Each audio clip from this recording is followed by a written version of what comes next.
Hi aunty, কেমন আছো মা? আমি ভালো আছি। আন্টি আঙ্কেল কোথায়? আজ বিনোদ আসছে, এয়ারপোর্ট গেছে ওকে আনতে। আজকে বিনোদ আসছে? তুই জানতিস না? আরে জানলে কি এখনো বাড়িতে বসে থাকতাম কাকিমা। উফ। ও তো চলেও এসেছে, কি করি? বিনোদ এসে গেছে। কি রে ভিকি, তোদের এখনো বন্ধুত্ব আছে? শুনলাম যে তুই নাকি এমএস কমপ্লিট করেছিস, এরপরে কি চিন্তা ভাবনা করছিস? এই বাড়িটা মিটে গেলে নিজের অফিস খুলবো। হ্যাঁ হ্যাঁ, সে তো করবেই। নিজের বাবারই তো অফিস আছে, বাবার গাড়িতেই চড়ছো, বাবার পয়সাতেই ঘুরছো।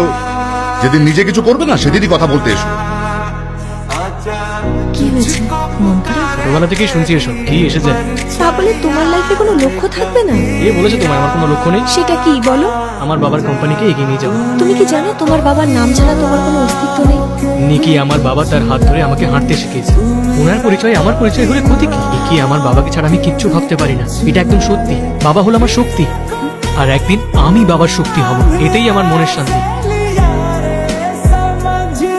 নিকি, তোমার দাদা স্মোক করে আর সেটা আমার পছন্দ নয়। আর তাছাড়া সত্যি বলতে কিশোর খুব ভালো ছেলে, কিন্তু একটা কথা বলি, ভিকিও কিন্তু জেন্টলম্যান। আস্তে আস্তে তুমি জানতে পারবে। কি চ বাড়ি যাই। হ্যাঁ, তোমরা যাও, আমি ভিকির সঙ্গে ফিরবো। Hi, Vicky. কেমন আছো? ও আমার fiance Rocky. Congratulation. Thank you. বিয়েটা কবে? এই সেপ্টেম্বর। তাহলে তো এসেই গেল। এবার ফেরা যাক। এটা কে ছিল? আমার এক্স গার্লফ্রেন্ড। হোয়াট? ভিকি, তুমি তোমার এক্স গার্লফ্রেন্ডের সঙ্গে এখনো কথা বলো?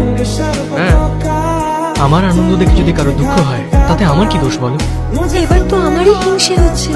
তোমার মতো সুখী মানুষ আমি আর একটাও দেখিনি। সত্যি করে বলো, তুমি জীবনে কখনো দুঃখ পাওনি? না। এই ছোট, বিলটা নিয়ে আয়। আমাদের বাড়িতে একটা বিয়ে আছে, এক্ষুনি টাকা দেওয়া সম্ভব নয়। ওই জন্যই তো রফা করতে এলাম। এই বিয়েটা হয়ে যেতে দিন, আমি আপনার টাকা ফেরত দিয়ে দেবো। আপনি বললে আমি সাদা পাতাতে সই করতে রাজি আছি। এই স্ট্যাম্প পেপারটা নিয়ে আয় এদিকে। আরে এতে তো সত্যিই কিছু লেখা নেই। তোর ছেলেকে বল সাইন করতে। তুই যদি পাল্টি খেয়ে যাস তখন, আর হঠাৎ তুই ফুটে গেলে পয়সাকে মেটাবে। ডাক ওকে। বিনোদ বাবা, একটা সই।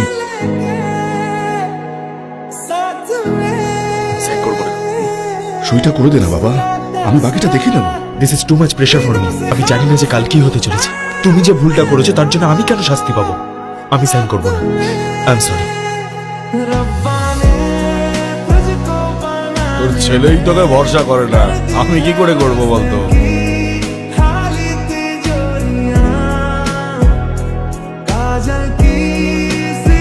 এই পেপারে সাইন করলি, আবার মারছিস কেন রে?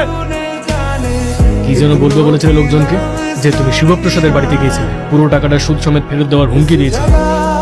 আর এবার বেরিয়ে কি বলবে? শিবপ্রসাদের বাড়িতে এসে তুমি সুদ সমেত টাকা চাইতেই ওনার বড় ছেলে তোমার সব সুদ গায়ের জোরে উসুল করে দিয়েছে। 3 মাস পরে আসবে আর নিজের টাকা নিয়ে যাবে। এই বাড়িতে একটা অনুষ্ঠান হচ্ছে, সেটা জানা সত্ত্বেও এই গুন্ডাদের সাথে ঝামেলা করলি কেন? আসলে দোষটা তোর নয়, আমার বাবা। জীবনে চলার পথে 3বার ফেল করেছে। জীবনে স্টেবল হয়তো দূর একটা ভালো কাজ করতে পারেনি কোনোদিন। That bloody old man.